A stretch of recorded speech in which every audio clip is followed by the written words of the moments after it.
Artlist.io.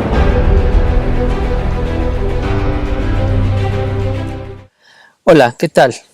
Bienvenidas y bienvenidos a la quinta entrega del podcast Narrando el Antropoceno, un espacio de divulgación del conocimiento donde, con un lenguaje sencillo y accesible a todas y todos, busco dar explicación a toda esta serie de eventos climáticos complejos que estamos atestiguando a través del cambio climático, en esta era que se ha denominado como el Antropoceno, la era del humano. En esta ocasión abordaré un tema que ha sido mi objeto de estudio en los tiempos más recientes. Me refiero al colonialismo ambiental. Tal vez suene como un concepto que de entrada aparezca como complejo, pero no lo es tanto, como ya lo veremos. De hecho, es algo que cotidianamente vivimos y percibimos todas y todos. Y no solamente cuando hablamos de la problemática ambiental, el cual pues es el tema principal de este podcast, sino en muchísimos otros aspectos de nuestra vida cotidiana. Me refiero a hablar del colonialismo en general, así, a secas.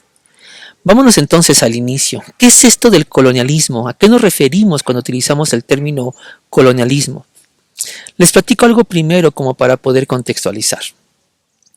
En 1992, hace ya un poco más de 30 años, se festejarían los 500 años del arribo de los españoles a nuestro continente, lo que en la historia antes se conocía como el descubrimiento de América. Para tal ocasión, algunos gobiernos organizarían en todo nuestro continente conmemoraciones para celebrar tal acontecimiento. Se planearon entonces grandes eventos, festejos alrededor de esa fecha, el 12 de octubre, y todas y todos quienes habitamos estas tierras tendríamos que sumarnos a esta serie de fiestas y celebraciones. Sin embargo, meses antes se comenzaron a levantar diversas voces en todo el continente de algunos grupos sociales que hacían un llamado a valorar si realmente era algo que tendríamos que celebrar, algo que conmemorar, ya que, hoy lo sabemos, lo que realmente sucedió con la llegada de los europeos a nuestro continente, pues fue un genocidio como pocos en la historia. Es decir, los europeos en general, los españoles en particular aquí en nuestros territorios, llegaron arrasando a culturas nativas, a las y los indígenas que habitaban estas tierras de manera ancestral.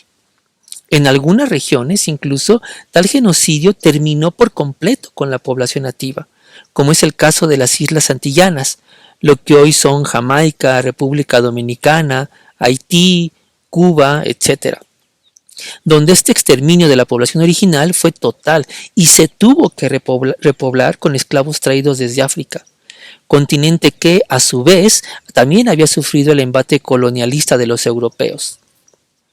Así, ya sea por forzarlos a trabajos en condiciones de esclavitud inhumanas, o bien porque los europeos trajeron enfermedades desconocidas por los habitantes en este lado del Océano Atlántico, casi el 80% de la población indígena desapareció en menos de 50 a 70 años, llevándolos al borde de su extinción y con ello, claro, a la extinción de sus culturas.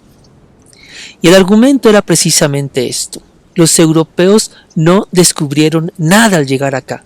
Aquí existían civilizaciones complejas, sofisticadas, con conocimientos muy profundos sobre las matemáticas, la astronomía, sobre ingeniería, salud, filosofía, urbanística, etc., con saberes humanísticos que les permitieron desarrollar teorías literarias, filosóficas, sociológicas y, me atrevo a decir, que hasta psicológicas. Habían construido grandes ciudades donde habitaban más de 100,000 personas, como la Gran Tenochtitlan, o las ciudades incas como Machu Picchu. Habían erguido observatorios astronómicos impresionantes, eran grandes navegantes, etc. Por supuesto que no busco idealizarlos. Algunos imperios en estas tierras también masacraban a poblaciones enteras en sus afanes de conquista. Inclusive algunas culturas, se piensa por ejemplo que la Maya fue resultado de esto, sucumbieron al no respetar a la naturaleza, entre otros aspectos negativos. Pero lo que me importa rescatar de todo esto para los fines de este podcast es que estas culturas poseían un conocimiento bien profundo de la naturaleza, de los ciclos de vida naturales, de esto que ellos mismos denominaban como el tejido de la vida. Eran grandes conocedores de la enorme biodiversidad que sus territorios poseían y lo más importante es que ese conocer les hacía respetarla. Estos saberes guiaban su vida y la anclaban a la salud de la biodiversidad. Así, muchas de sus construcciones estaban acordes a lo que la naturaleza les otorgaba. Su sistema alimentario, por ejemplo, coincidía con los ciclos naturales de cada región, la milpa y las chinampas, por ejemplo. Su espiritualidad también tenía como dioses a los elementos naturales como el sol, la tierra, el agua o el viento, así como al ecosistema, los montes, los volcanes, los ríos y algunos animales. Bueno, pues todo eso se perdió casi en su totalidad con la llegada de los europeos, quienes, repito, casi extinguen a la población que acá habitaba nuestros territorios y con ello todos estos saberes y haceres, implantando un nuevo modelo de vida. En poco tiempo, América pasó a ser el gran surtidor de recursos del mundo, extrayéndose minerales y recursos naturales a cantidades innombrables, gracias al trabajo esclavista de las y los indígenas, así como de la población negra traída desde África como esclavos. Este proceso de dominación implicó también la imposición tanto de una nueva religión, la católica, como de una nueva forma de entender y explicar el mundo, la ciencia occidental. Una ciencia que, dicho sea de paso, de inmediato despreció, desdeñó y buscó enterrar todo vestigio de conocimientos valiosísimos que acá se poseían. Esto se ha conocido como el colonialismo epistémico, es decir, colonizar a una población imponiéndole otra forma de pensar, de conocer y en ese sentido de ser y estar en el mundo, haciéndoles olvidar a punta de castigos sus tradiciones, sus lenguas, su cultura y su pasado mismo. ¿Qué había que festejar entonces? Y este fue el llamado que desde diferentes países, desde diferentes culturas, se hizo en 1992. ¿Qué razones había para festejar este episodio tristísimo de la historia llamado el descubrimiento y la colonización de América? Y eso es el colonialismo. Es un modelo de dominación que se impuso en algunas culturas para dominarlas, controlarlas y ejercer poder sobre ellas. Hoy en día, desafortunadamente, pues esto no ha desaparecido, ha adquirido otras formas. Por el contrario, fue tan profundo este genocidio y este epistemicidio que se sigue percibiendo a 500 y pico de años de haber sucedido. El estigma que se le colocó a América como un continente que dota de recursos al mundo, que está habitado por culturas y pueblos a los cuales hay que civilizar, entre comillas, que están atrasados e incultos, etc., es un estigma que aún persiste. Es un colonialismo moderno que dibuja nuestro papel que ocupamos en el mundo actual. Bueno, ¿por qué platico todo esto? Porque desde luego que esto también se traduce a la esfera ambiental. Ahí desde luego también se puede percibir, y este es el tema central de este episodio. ¿Qué es entonces esto que denominamos como colonialismo ambiental? Bueno, ya mencionamos cómo el colonialismo europeo en tierras americanas hizo que desaparecieran muchos de los conocimientos ancestrales de los pueblos originarios alrededor de la biodiversidad, de los ciclos naturales que ellos y ellas, con base en su experiencia, poseían, del conocimiento que tenían sobre las relaciones simbióticas de las especies de flora y fauna que les rodeaban, sobre los procesos migratorios de aves, insectos y mamíferos, sobre los vitales ciclos de agua, así como su relación con los movimientos planetarios y lunares, y un larguísimo etcétera. Todo esto simplemente desapareció, se quemó, se destruyó, se eliminó. Años, me atrevo a decir que siglos, generaciones completas de conocimientos fueron borrados y sustituidos por nuevos, aquellos que provenían de la ciencia occidental. Ojo, no quiero decir que la ciencia occidental moderna sea la mala, entre comillas, de la película. Para nada. La ciencia nos ha dotado de conocimientos invaluables a toda la humanidad y nos ha permitido conocer nuestro mundo como nunca lo habíamos hecho. Pero otro tipo de conocimientos, igual de valiosos, igual de rigurosos, se perdieron.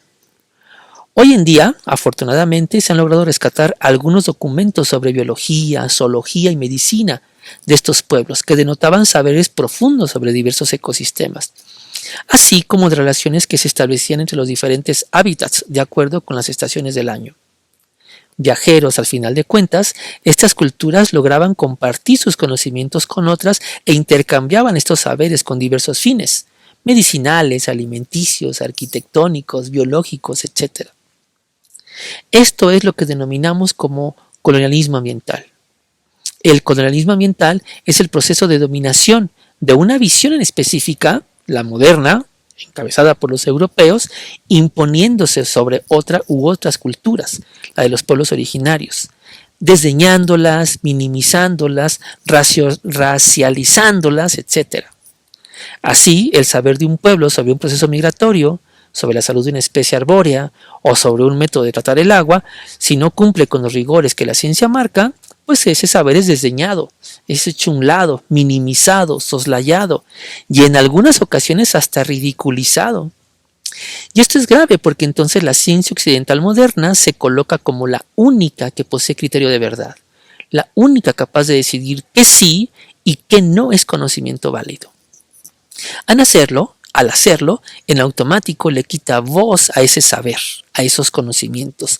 Más grave aún es que al hacerlo, en automático le quita poder de decisión a estos pueblos sobre sus territorios, sobre los ecosistemas que por años, por décadas, por siglos mantuvieron con vida, les alimentaron y les dieron sentido a su existencia, ya que, como lo hemos mencionado, mucha de su espiritualidad, manifestada en celebraciones, por ejemplo, su cosmovisión completa está atada a la naturaleza, al equilibrio y a la armonía que los seres con quienes conviven, seres vivos y no vivos también, ya que para estas culturas son tan importantes el respeto a los animales, plantas, insectos, los seres vivos, como también para volcanes, montañas, el sol, la luna, los ríos, estos seres no vivos pero que poseen cierta espiritualidad y eso les otorga mantenerles en calidad de respeto y armonía.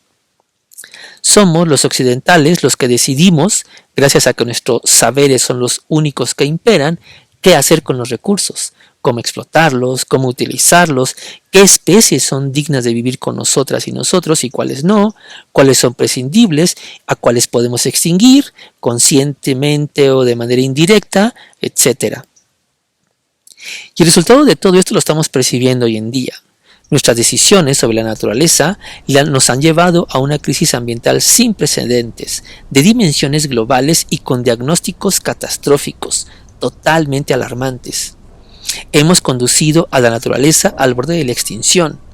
El ser humano occidental, moderno, con su ciencia de por medio, ha afectado de formas muy profundas los equilibrios de la mayoría de los ecosistemas terrestres, al borde de que lo que algunos grupos de investigación denominan como los puntos de no retorno. Es decir, hemos llegado ya a escenarios donde los umbrales para que la naturaleza se pueda reponer de las profundas afectaciones humanas están a punto de rebasarse. Y de rebasarse, dicen estos expertos, la vida desaparecerá del planeta. Al menos la vida tal y cual la conocemos. Algunas especies, que somos más frágiles que otras, no lograremos sobrevivir. Es esta, precisamente, la raíz del término antropoceno, ¿no es cierto? La forma en la que los seres humanos afectamos de manera bien profunda al planeta y a la madre naturaleza. Afortunadamente existe hoy en día un movimiento global que está buscando rescatar estos saberes de los pueblos ancestrales, ya que se asegura que su estilo de vida, su forma de ver el planeta como un ser vivo, como un ente que da vida, que la equilibra, y no como una máquina que nos otorga recursos, a la cual podemos explotar, pues estos estilos de vida son los que nos permitirían sobrevivir a este colapso, este estilo de vida de los pueblos ancestrales, ya que nosotros como civilización occidental estamos haciendo las cosas, espectacularmente mal. De forma tal que, de seguir así, aseguran los expertos, pues ocasionaremos la sexta extinción masiva de especies, donde, por supuesto, nos debemos incluir. Así, quienes creemos que la salida a la compleja problemática ambiental requiere esfuerzos múltiples y un cambio radical en nuestro estilo de vida, pues estamos buscando difundir información sobre cómo estas culturas entienden el mundo, cómo entienden a la naturaleza, cómo la respetan, cómo se involucran con sus ciclos, cómo atan su vida en general a la salud de lo que les rodea, cómo entienden pues la vida. Una vida más armónica, menos consumista, mucho más equilibrada, más tranquila y más pacífica que la nuestra. Solo así, creemos algunos, el colapso planetario se puede evitar. Bueno, pues con esta idea termino este episodio de este podcast, esperando que se haya comprendido, que me haya explicado bien sobre lo que es el colonialismo ambiental. De cualquier forma, bueno, como siempre estoy a tanto de los comentarios, las reflexiones y también de las dudas que pueden dejarme tanto en la caja de comentarios aquí en el podcast en Spotify como en el video que subo a la plataforma de YouTube. Un video que subo con esta misma charla, pero adornada obviamente pues con algunas imágenes, con videos al respecto. Los leo también en Facebook, donde posteo el promo de este podcast. Sin más, me despido diciendo lo que dicen todas y todos quienes promocionan ese tipo de contenidos. Denle like, un me gusta, compartan, comenten, pero sobre todo reflexionen sobre estos temas. Esto es Narrando el Antropoceno. Gracias y hasta el siguiente miércoles, donde abordaré el problema del plástico en el mundo. Hasta entonces.